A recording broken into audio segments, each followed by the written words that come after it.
Members of Congress, I have the high privilege and distinct honor to present to you His Excellency Young Suk-yeol, President of the Republic of Korea.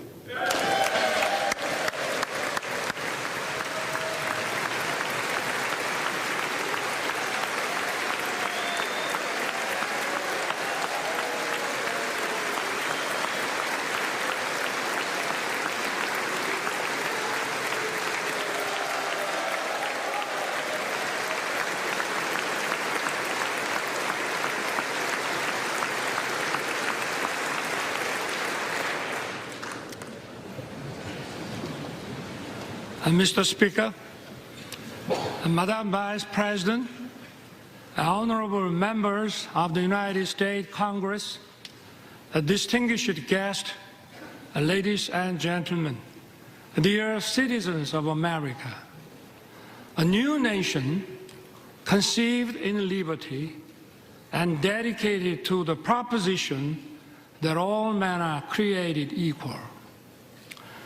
I stand before that nation with a conviction of freedom, belief in the alliance, and the resolve to open a new future.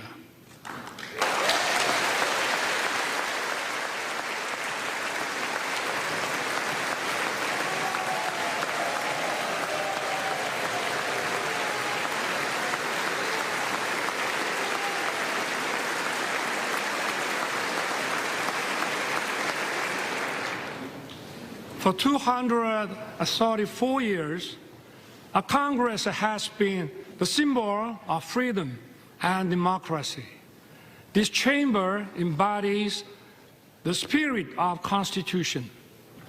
I'm honored to address the members of Congress and the people of the United States.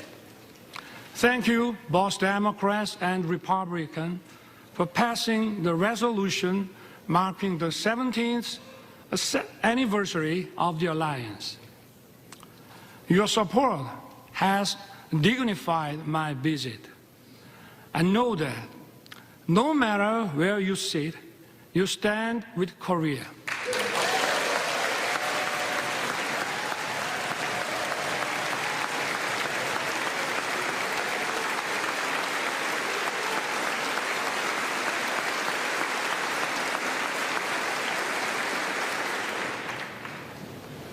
Over the past century, we have faced many threats, but the U.S. has always led the world in defense of freedom. Imperial nations fought for colonies, and humanity greatly suffered from the two world wars. America righteously stepped in to defend freedom, but it was not without cost. We remember the leadership of General MacArthur and Admiral Nimitz, but more than 100,000 American men and women perished in the Pacific War. Their sacrifice was not in vain. U.S. leadership established the New World Order based on free trade. It brought peace and prosperity throughout the world.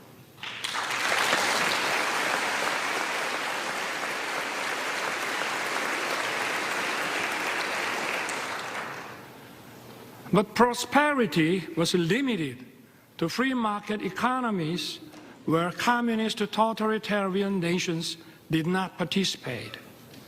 The world was divided into democratic and communist blocs.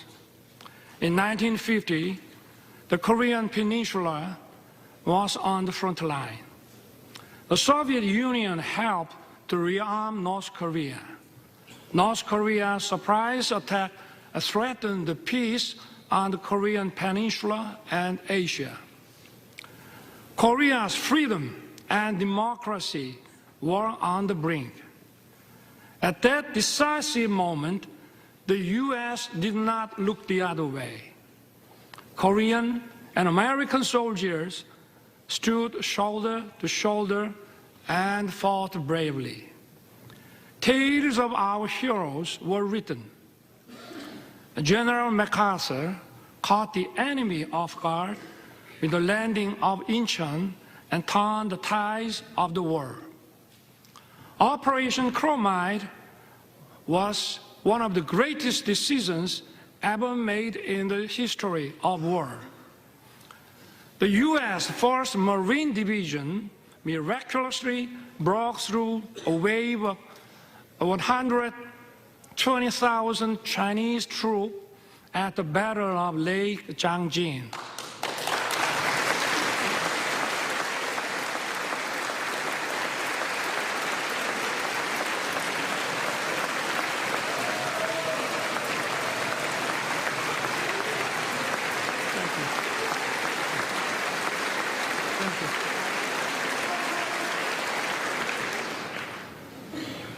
Sons and daughters of America sacrificed their lives to defend a country they never knew and the people they never met.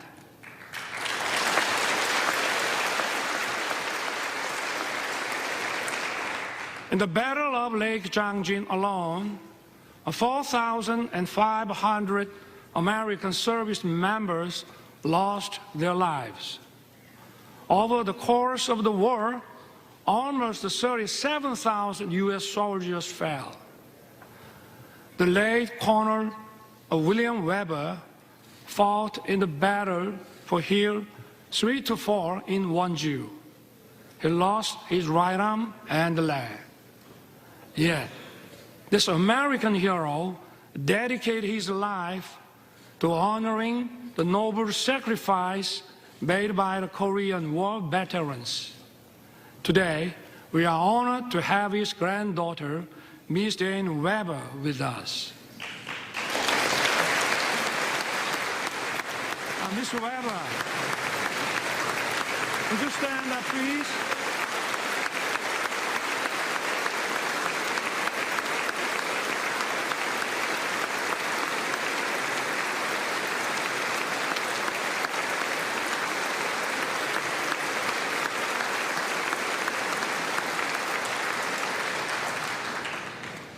On behalf of the Korean people, I would like to thank you deeply.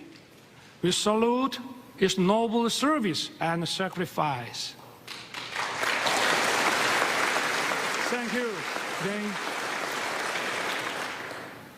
Some of Korean war heroes are your family and friends. The late John Conyers Jr., Sam Johnson, and Howard Coble were veteran congressmen who promoted freedom and democracy. The former Representative Charles Rangel has been a strong supporter of the alliance. Korea will never forget the great American heroes who fought with us to defend freedom.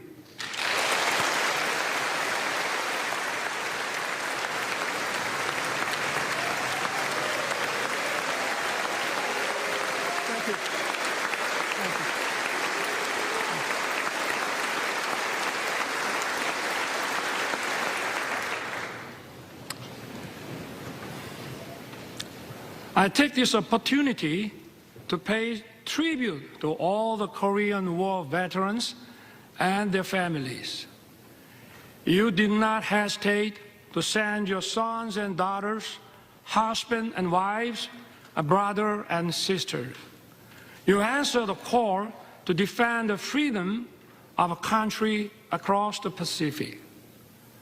I thank the U.S. and its people for honoring the Korean War as a proud legacy. Thank you also for treating the veterans with honor and respect.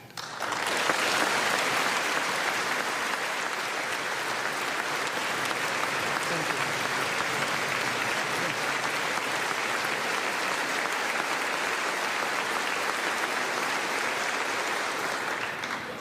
The war ended after 3 years of intense battle.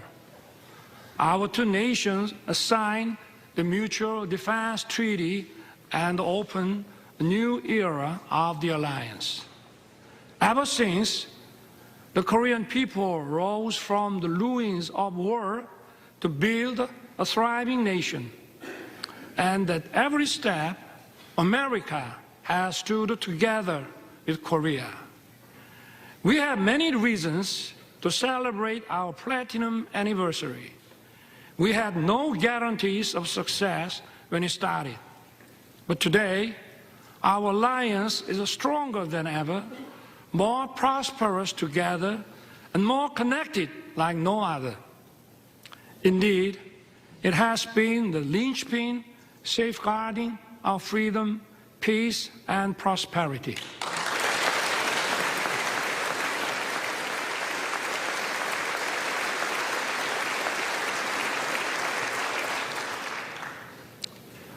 Once a recipient of aid, Korea is the only nation in modern history to become a donor.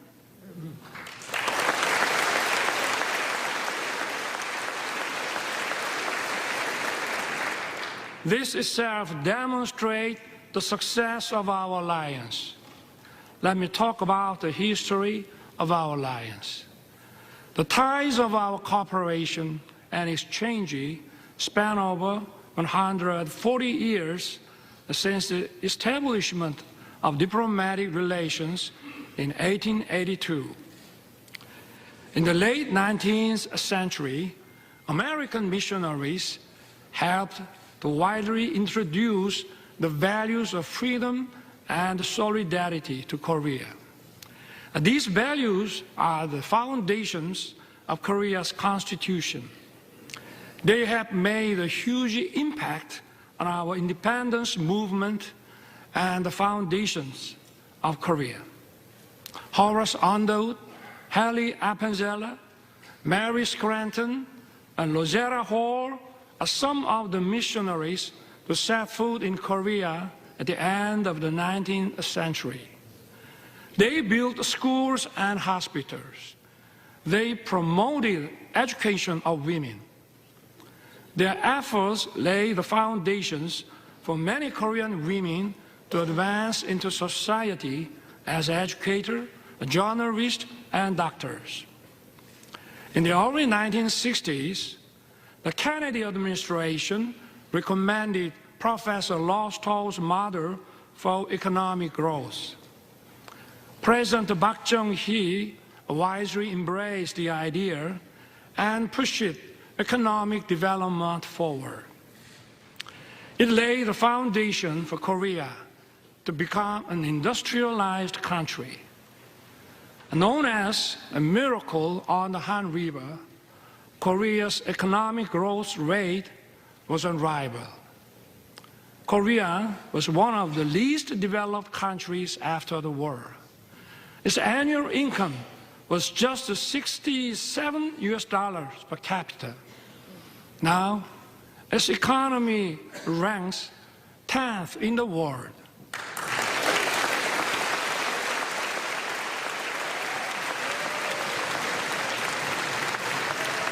Thank you. Thank you.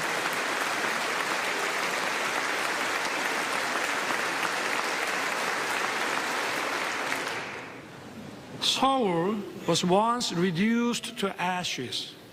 Now, it is one of the world's most vibrant digital cities. Busan was once flooded with war refugees. Now, it is the world's second largest port city in terms of transshipment volume. It is also bidding to host the World Expo 2030. Korea is winning the hearts of global citizens. It is dynamic, freedom is thriving, and democracy is robust.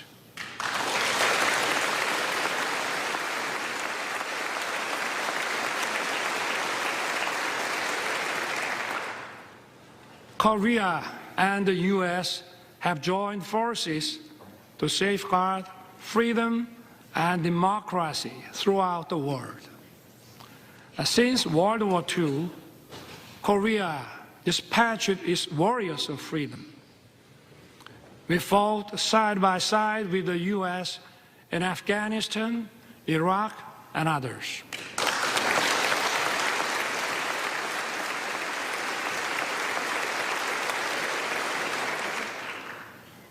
For over 70 years in the history of the alliance, we worked together in military and security sectors.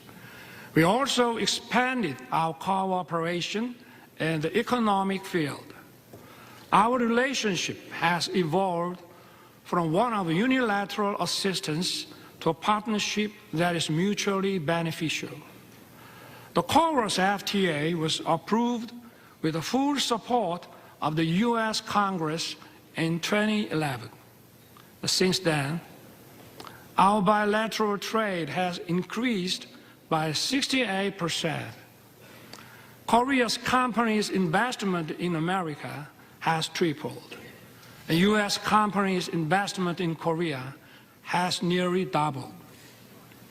Korean companies are contributing to vitalize the U.S. economy. They are producing EV batteries, semiconductors, cars, and other products here in America.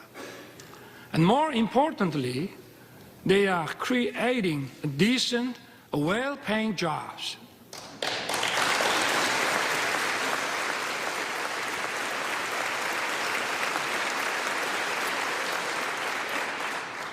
Take Austin, Texas. Samsung's semiconductor plant has created nearly 10,000 jobs as of 2020.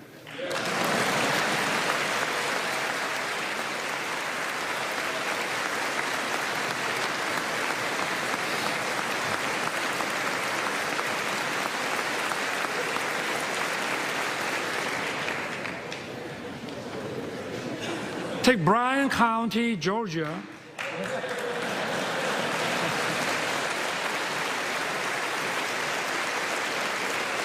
Hyundai's EV and battery plants is expected to be operational by late 2024. It will produce 300,000 electric vehicles every year. It will employ thousands of Americans.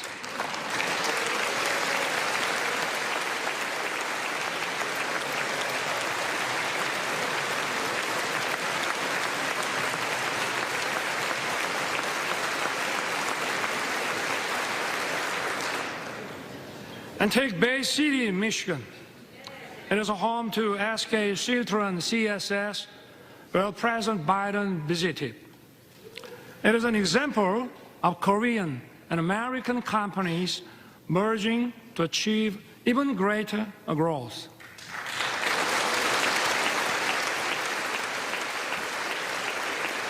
I hope to see more economic cooperation in the other parts of America. In this regard, I count on your keen interest and support. My friends, years of active cultural and people-to-people exchange have deepened our friendship. This year also marks the 120th anniversary of Korean immigration to the U.S. Early Korean immigrants arrived as workers on the sugarcane plantation in Hawaii. Since then, Korean Americans have made their way into many parts of the American society. They have played an important role in fostering closer friendship and writing the history of our alliance.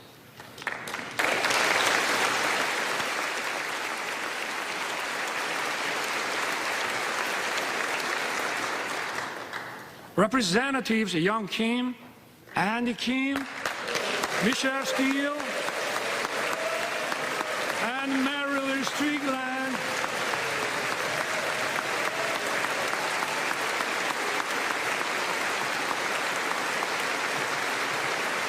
are here with us.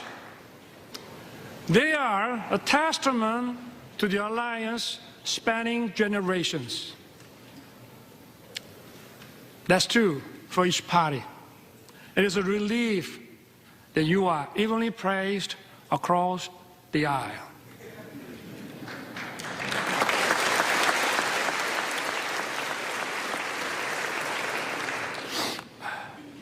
Even more, culture is helping to further deepen our understanding and friendship. Nationality and language differences are no longer barriers. Korean movies, A Parasite and Minari, have won Oscars. Hallyu film, Top Gun, and The Avengers are loved by Koreans.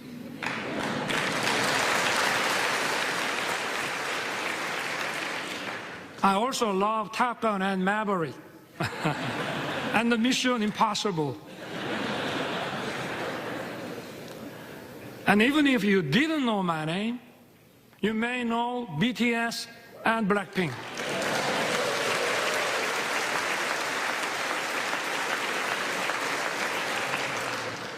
BTS beat me to the White House, but I beat them to Capitol Hill.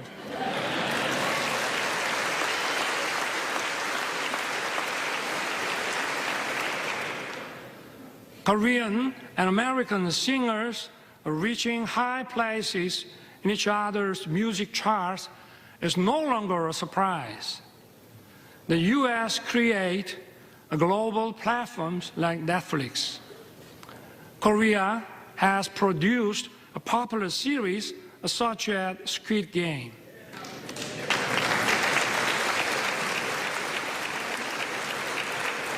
We are creating a new pattern of synergy. These cultural exchanges have brought our people closer. According to Chicago Council on Global Affairs, Americans' positive views of Korea have reached the highest level since 1978. And according to a Pew survey last year, Koreans' positive views of the U.S.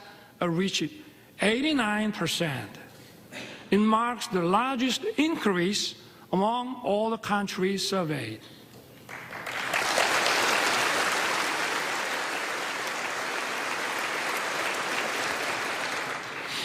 Korea and the U.S.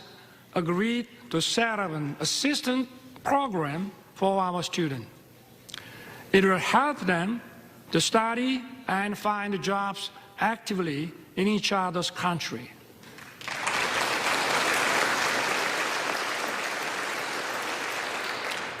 Honorable members of Congress, I have two careers in my life. My first job was as a public prosecutor. My second job is serving as the president of my beloved country. As prosecutor, my role model was the late Robert Morgenthau. He was the real-life character of District Attorney Adam Schiff in Law and Order. When I was the Prosecutor General, I printed a book titled Robert Morgenthau, America's Eternal Attorney.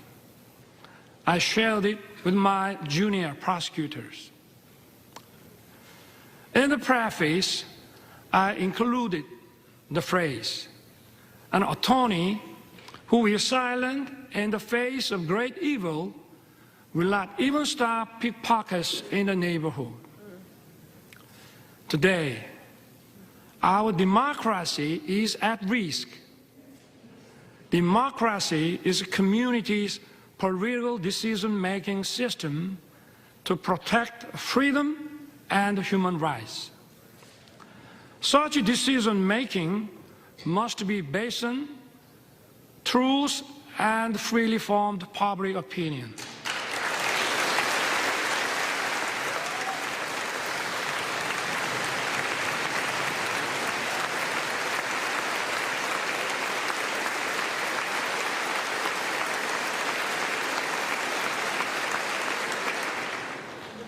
But today, in many parts of the world, false propaganda and disinformation are distorting the truth and the public opinion.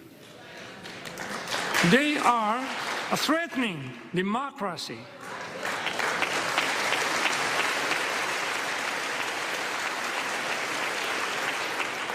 The rule of law allows the freedoms of everyone to coexist.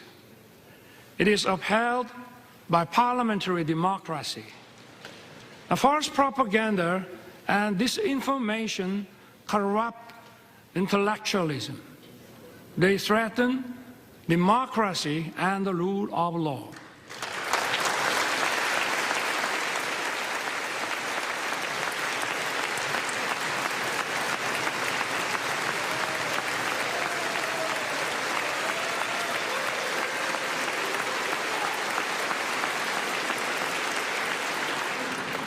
Such totalitarian forces may conceal and disguise themselves as defenders of democracy or human rights.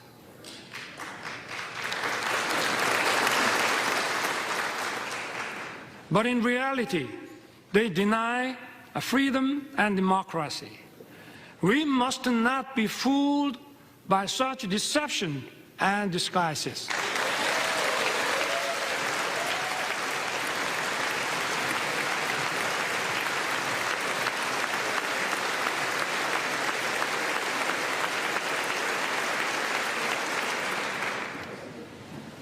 We have for so long protected democracy and the rule of law with our blood and sweat.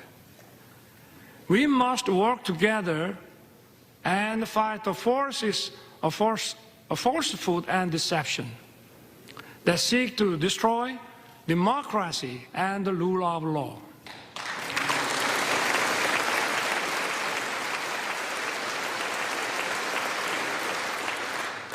Those who cherish freedom also respect the freedom of others.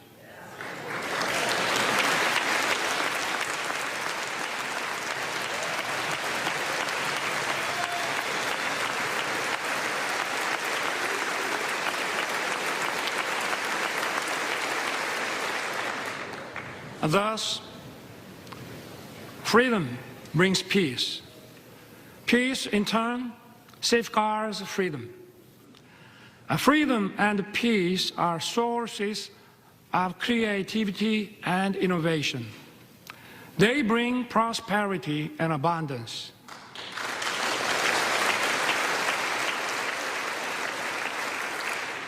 Our alliance was forged 70 years ago to defend Korea's freedom.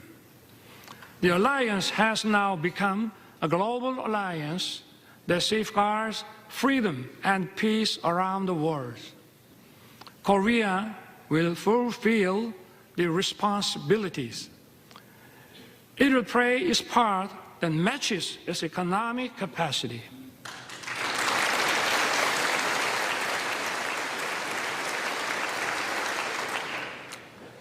In his 1961 inauguration address, President John F. Kennedy said, "My fellow citizens of the world, ask not what America will do for you, but what together we can do for the freedom of man."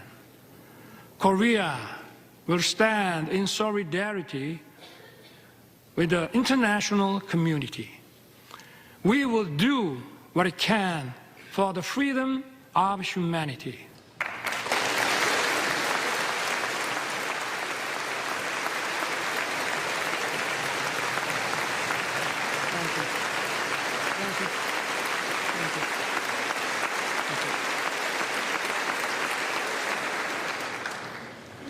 Korea, with the U.S., will march towards the future.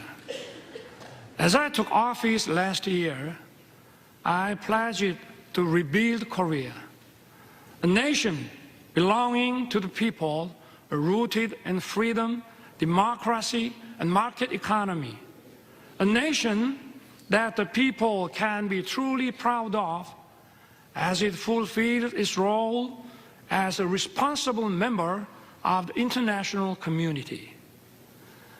Together with the U.S., Korea will play the role as a compass for freedom. It will safeguard and broaden the freedom of citizens of the world.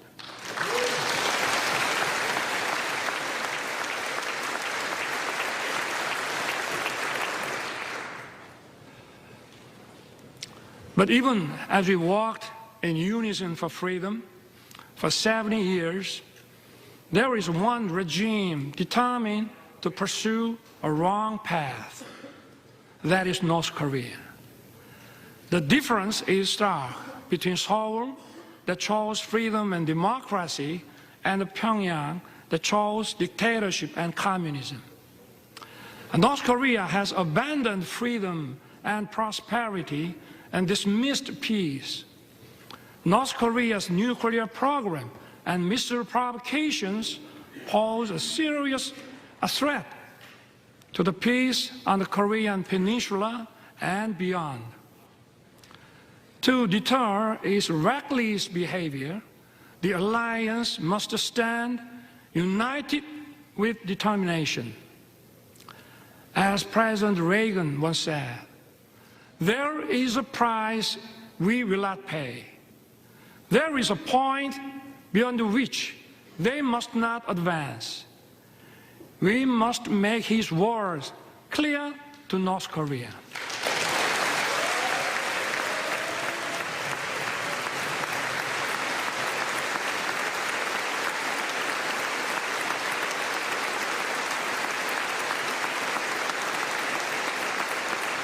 Thank you. Yesterday, President Biden and I agreed to strengthen the U.S. extended deterrence. Along with close Korea-U.S. coordination, we need to speed up Korea, U.S., Japan trilateral security cooperation to counter increasing North Korean nuclear threat.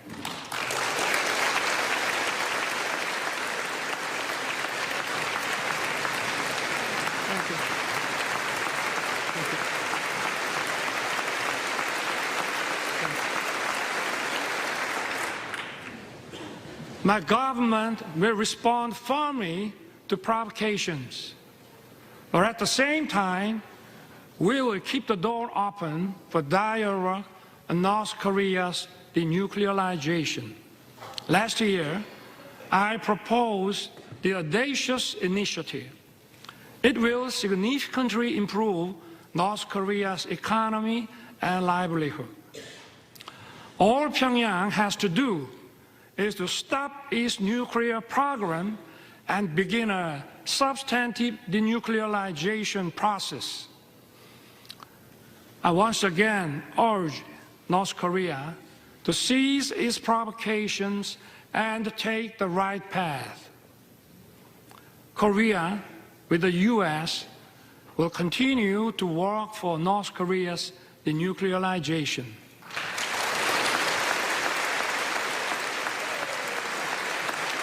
Thank you. Thank you. Thank you.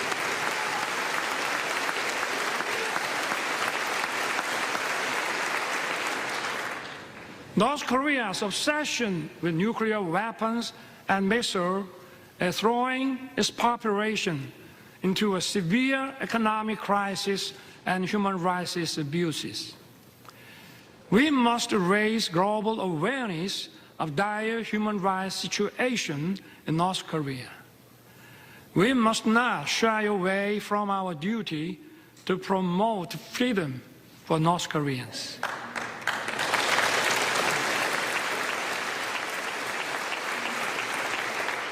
Last month, my government published a report on North Korean human rights. We released it to the public for the first time. The report documents a wide range of abuses in North Korea.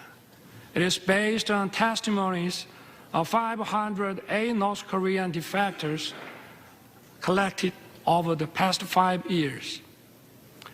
It records many cases of serious violations of international norms, such as the Universal Declaration of Human Rights and other human rights agreements. Unspeakable and horrendous incidents took place. Men and women being shot and killed for violating COVID-19 prevention measures. some being publicly executed for watching and sharing South Korean shows, and people being shot in public for possessing the Bible and having faith. We need to raise awareness. We must inform the world of the gravity of North Korea's human rights violations. I ask for your help in improving North Korea's green condition.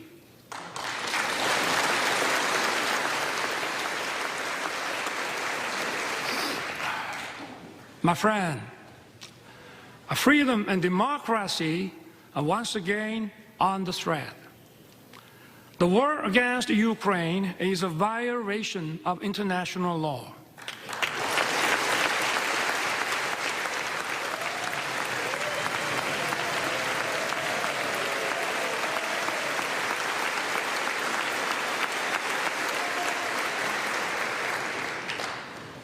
It is an attempt to unilaterally change the status quo with force.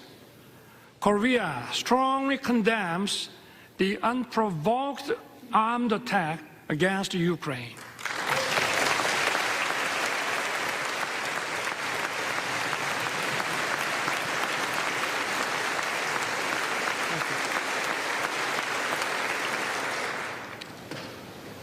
When North Korea invaded us in 1950, democracies came running to help us. And we fought together and kept our freedom. The rest is history. Korea's experience shows us just how important it is for democracies to uphold solidarity. Korea will stand in solidarity with the free world. We will actively work to safeguard the freedom of the people of Ukraine and support their efforts in reconstruction.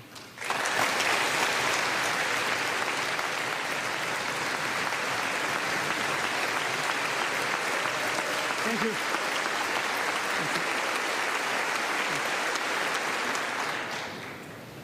Honorable members of Congress, so far, 6 Korean presidents spoke at this important chamber.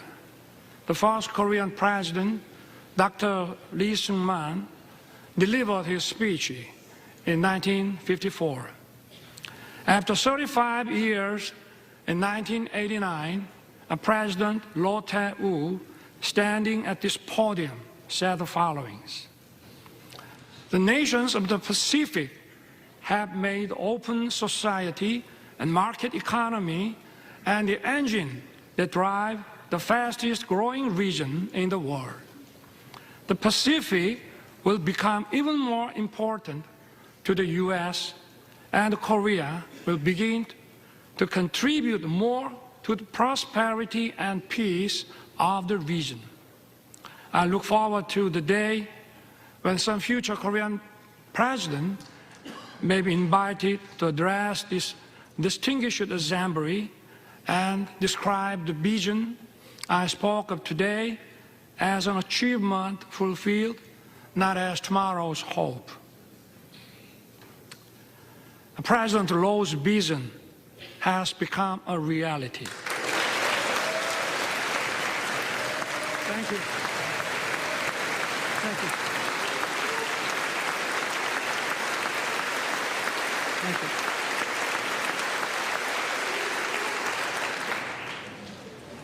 We are currently living in the Indo-Pacific era.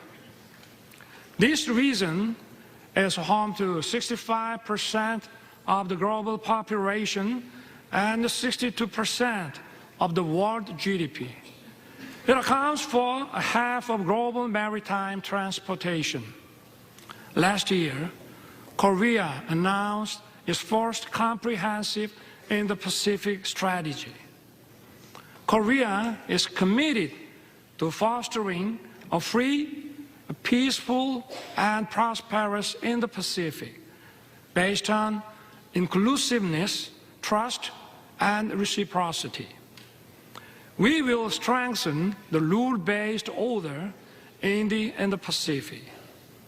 We will take a comprehensive and multi-layered approach in expanding cooperation with key partners.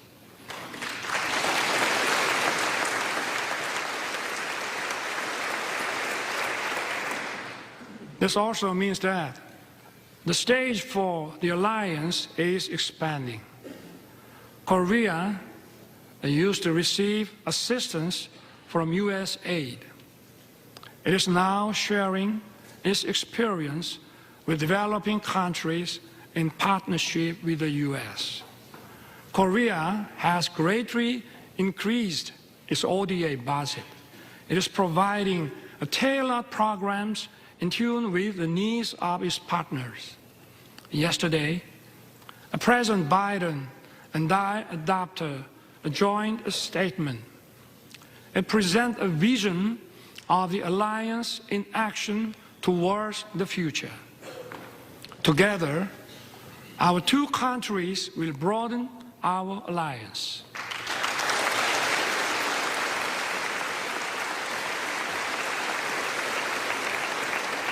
Together, we will lead in innovation beyond the security and foreign policy. We will work closely on artificial intelligence, quantum technology, bioscience, and open RAN.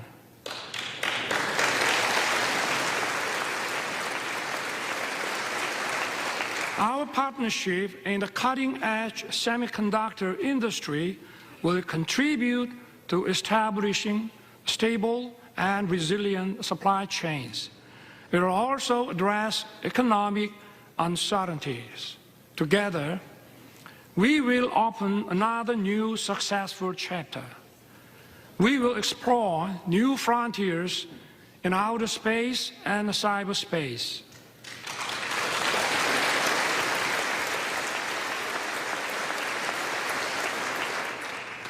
Korea and the U.S. are the world's top technological powers leading innovation and creativity. Together, we will create a great synergy.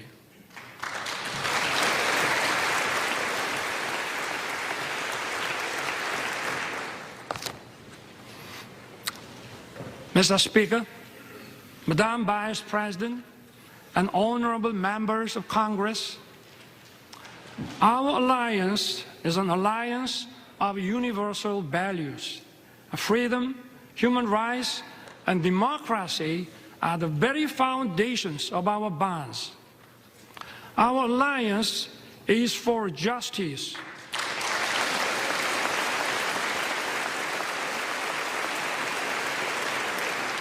Our alliance is for peace.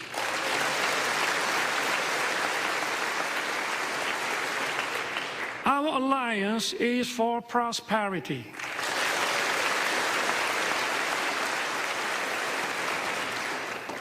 Together, our alliance will continue to move towards the future. We will build the world of tomorrow that opens endless opportunities for our future generations.